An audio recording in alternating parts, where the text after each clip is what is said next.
I thought just a hell of an effort by the group. Couldn't be more proud of the group. Couldn't be more proud of the 33-game run. I can't believe that we're at the end of the regular season, to be honest with you.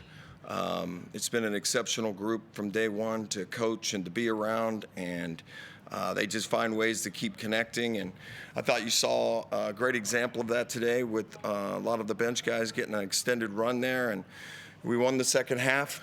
We went on a 14-4 run in the middle of it. I thought there was a lot of great things. Nick, 18 and 7. Z here with 11 rebounds, which is what he does every day. He walks out there, he gets 11, and he handles the ball and gets us going. And, probably the difference in the game was their three-point shooting in the first half, right? And then the second half, it was 1 for 8. I thought we did a great job of adjusting and getting there and taking them off the line and trying to make them do something else. And, there was a lot of really good things there. I just super proud of the group and excited about putting this behind us and now getting to the next thing.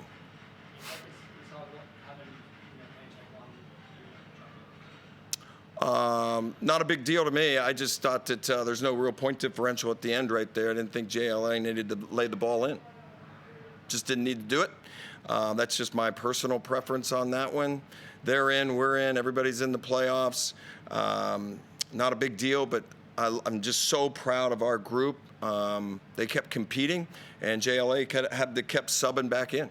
To me, that was a sign of respect for the job that our guys were doing and what Nick was doing on the post and Matt Kenyon flying around. And, we were kind of mixing and matching to try to see if we could get the momentum of the game out there a little bit. But super proud of the group overall, and thinking about postseason and the Ignite Cup now.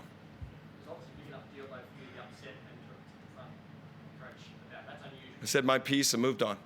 Next question.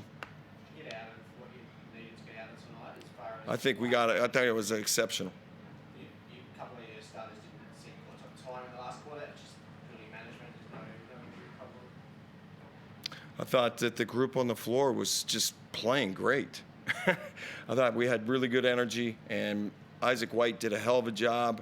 He was picking up, and Keanu had some really, really good minutes, and Michael Harris came in, made a shot, was kind of flying around there and trying to get some deflections, and Matt Kenyon does what he does, and Flynn and Z played heavy minutes, or a few more in the first half, and so I was just trying to mix and match, but it was more about the group that was on the floor.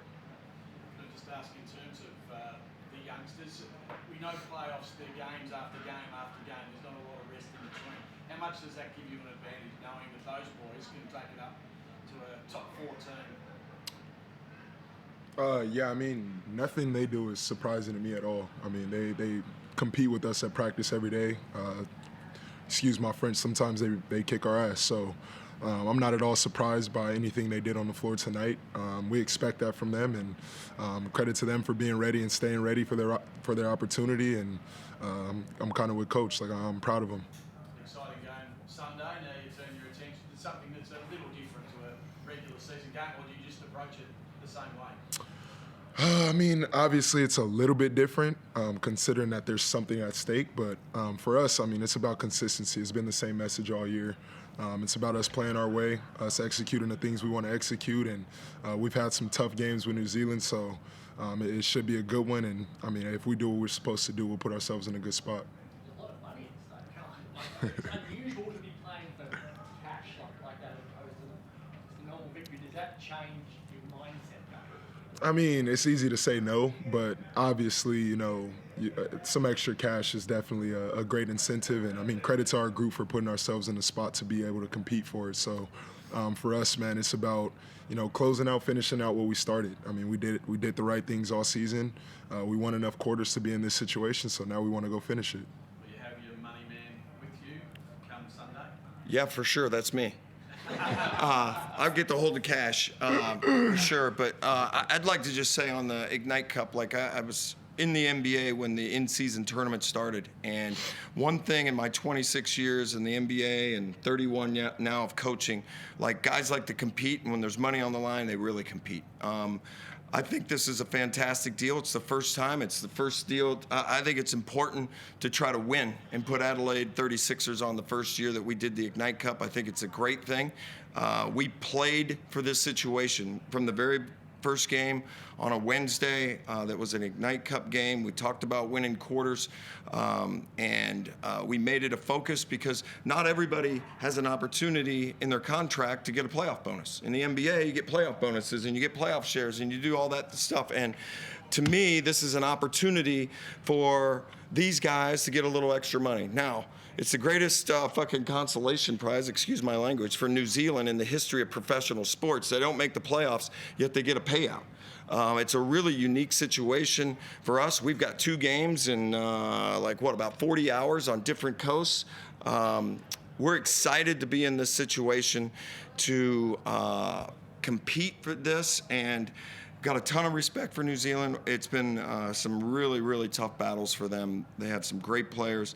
It's an honor to be in the first game and the Ignite Cup, and we're going to go over there and try to compete and try to win some cash for these guys and have a little playoff money before the playoffs start. We'll see. We've got to fly across the country, so not the most ideal situation for any of it. We'll see where he is when we get across the country and we get off the plane and kind of unpack things and set it up and see where we're at. So you looked, watching you walk around and stuff, David, you look like moving okay. Did he spasm or something like that? Or can you talk us through what I'm not the medical guy, No, I don't know. so I'm not probably the expert to ask on that. But, he's led this league in minutes played. And it's been a tough season. And I think you saw at the game in United, there was 1 or 2 plays where he kind of landed a little bit funny down there. And, he's been our minute horse the whole year. And, so he's gonna take some bumps and bruises, so to speak, over a long, tough physical campaign, So, we'll see where we're at once we get over there and how he's feeling. You look like you were having a lot of fun tonight. Probably the most I've seen you smiling game in a while.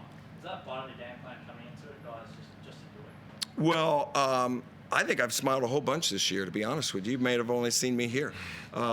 It's been a great group.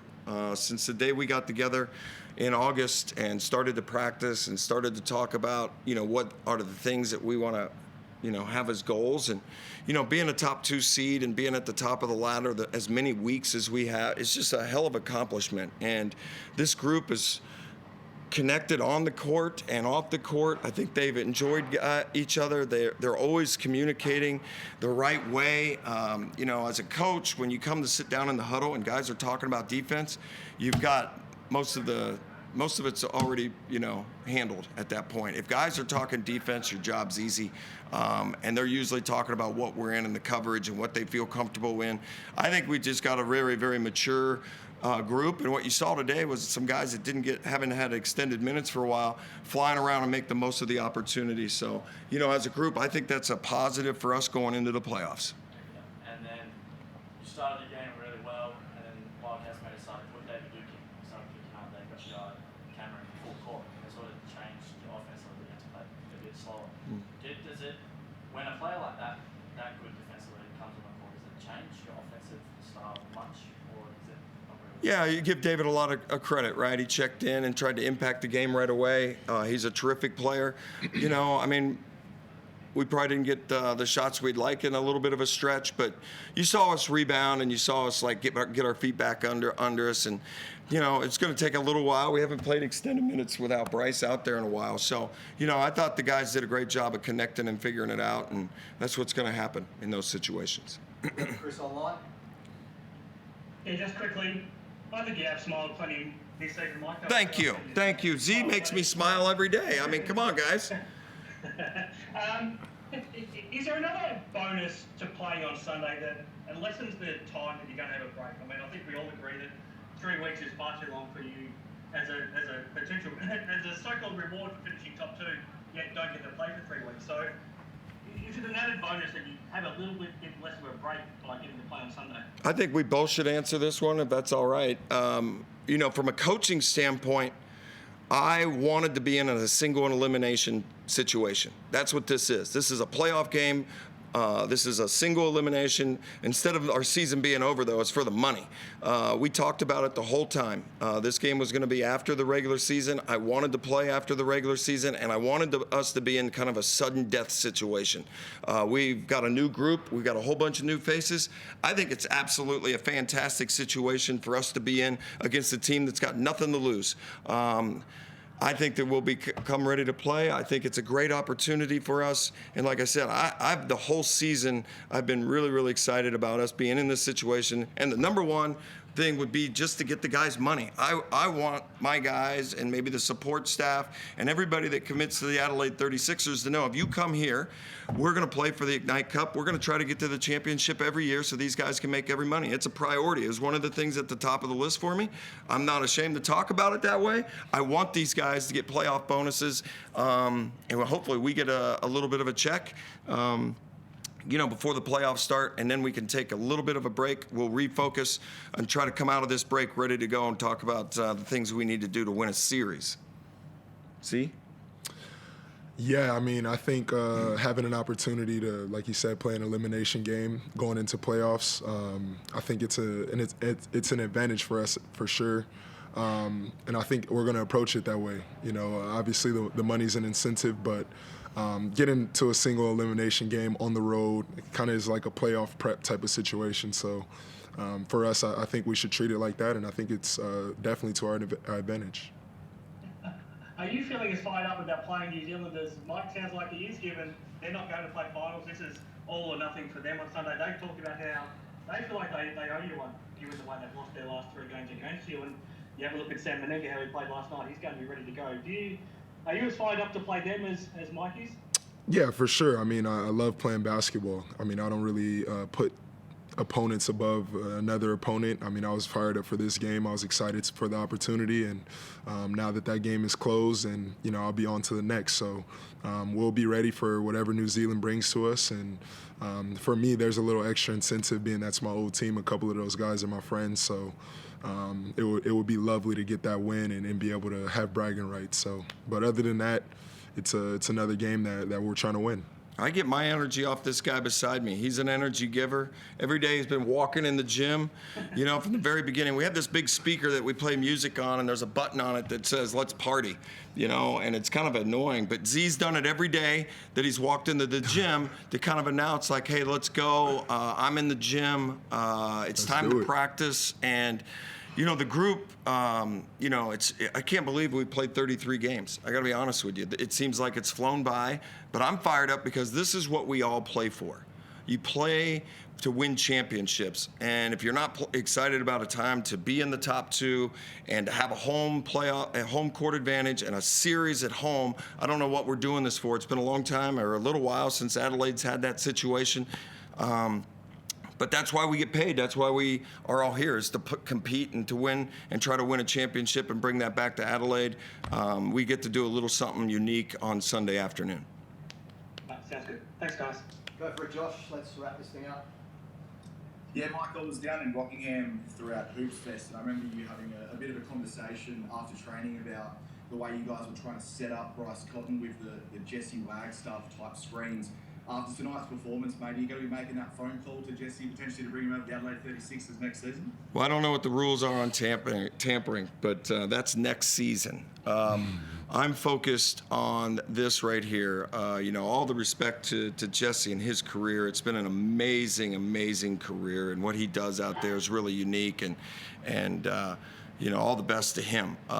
This group right here deserves all of my attention. I could give a 2 cents about next year. I'm worried about Sunday, and then I'm going to worry about who we potentially can play and our practices in between and getting the group better. And there's about 1,000 things I'm thinking about, and number 1 would be New Zealand, and that's going to start as soon as you guys stop asking me questions. I'm going to go back there and start focusing on them.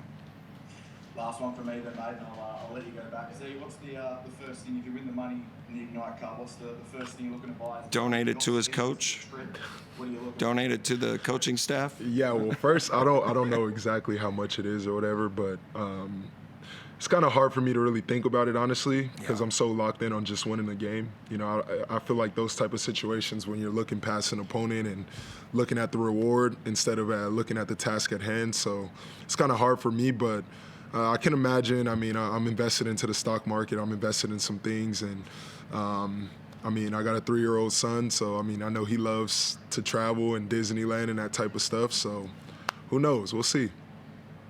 Best of luck for Sunday, boys. Thank Thanks. you. Thank you, guys. Thank you, guys.